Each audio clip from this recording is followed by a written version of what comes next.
Bonjour à toutes et à tous, Damien de Peugeot Berbiguier à Pertuis. Je suis là aujourd'hui pour vous présenter un petit tuto sur la caméra parce que je sais très bien qu'il y a quelques clients qui ont peur selon les gabarits des véhicules pour stationner correctement. Donc le 3008 que nous avons là aujourd'hui est équipé d'une caméra à l'avant et d'une caméra à l'arrière. Donc je vais vous montrer tout ça dans le véhicule pour voir comment ça fonctionne. C'est un complément des radars que vous pouvez avoir habituellement, radar de recul ou radar avant. Là en plus de ça, vous aurez l'image et vous allez voir aussi des guides pour mieux vous stationner votre véhicule. Si vous voulez bien me suivre, on va monter dans le véhicule de suite. Et nous voilà embarqués dans le 3008. Alors je vais vous montrer. En sachant que celui-ci est en boîte automatique, il faut savoir qu'effectivement, il y a boîte automatique ou boîte mécanique, le fonctionnement sera identique. À partir du moment où vous allez passer votre marche arrière, automatiquement, l'écran va se mettre en fonction, la caméra va se mettre en fonction. Il n'y a aucune autre manipulation à faire que d'enclencher votre marche arrière. C'est tout. Pas de bouton appuyé, donc une simplicité d'utilisation. Vous avez ici la boîte automatique donc, que vous connaissez sur le 3008. Le bouton push sur le côté gauche pour enclencher les vitesses. Donc dans un premier temps au neutre et dans un temps suivant en marche arrière ou en marche avant, selon le besoin pour stationner. Dès que vous enclenchez votre marche arrière, vous pouvez constater sur l'écran, l'écran s'active automatiquement. La caméra est en fonction. Vous avez donc les traits bleus qui vont symboliser en fait lors de votre marche arrière la place de stationnement disponible.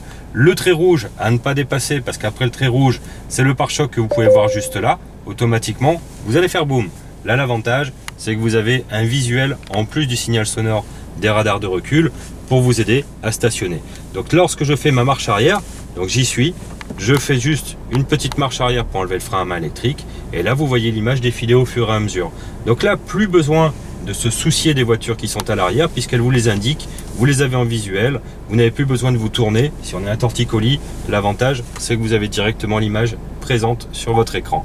Et vous voyez les radars de recul sont enclenchés. Je vais m'arrêter tout simplement parce que j'estime avoir suffisamment de place pour rester en stationnement. Donc là je suis bien calé comme il le faut.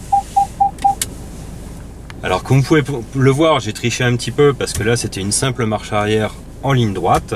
Maintenant on va faire un stationnement beaucoup plus compliqué parce que je ne sais pas si vous le voyez correctement, mais normalement oui, puisqu'il y a une très belle image. Vous avez ici des jardinières tout le long et on va aller se stationner entre les deux véhicules et juste à l'arrière vous avez la façade de la concession. Donc vous avez quand même une place très limitée, mais vous allez voir que les guides là sont très utiles parce qu'ils vont m'indiquer avec le rayon de braquage. Vous allez voir qu'en braquant automatiquement, comme vous pouvez le constater, les traits vont m'indiquer à quelle orientation va se diriger mon véhicule. Donc là si on le fait en concret, marche arrière, je vais pouvoir commencer à tourner puisque j'ai la place suffisante entre les voitures et vous entendez les radars de recul. C'est parce que comme j'en ai à l'avant, je suis à ras des jardinières, donc la place est vraiment très exiguë pour stationner. Et là la caméra de recul prend tout son sens parce qu'au moins je peux rentrer confortablement dans la place de stationnement. Je reprends petite marche avant et là vous avez la caméra avant qui se met en action. La jardinière qui est devant, hop, je suis juste à ras. Maintenant marche arrière à nouveau et je peux rentrer dans mon stationnement en toute facilité. Les radars de recul vont s'enclencher par rapport à l'obstacle qui est derrière. Ils s'enclenchent et la vue à la verticale qui m'indique de m'arrêter par rapport à la distance de l'obstacle qui se trouve derrière moi. Comme vous pouvez le constater sur l'écran, vous avez l'écran qui est divisé en deux parties. Pourquoi? Parce que vous allez avoir la vue arrière, mais également une vue aérienne.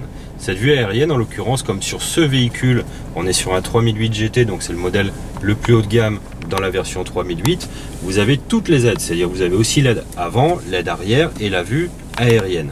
Attention, la caméra de recul est disponible sur toute notre gamme, mais pas forcément toujours de la même manière. Il ne peut avoir que la vue arrière sur certains véhicules type 108, 208 et après selon les options que vous allez pouvoir y rajouter, vous aurez un complément au niveau de l'écran.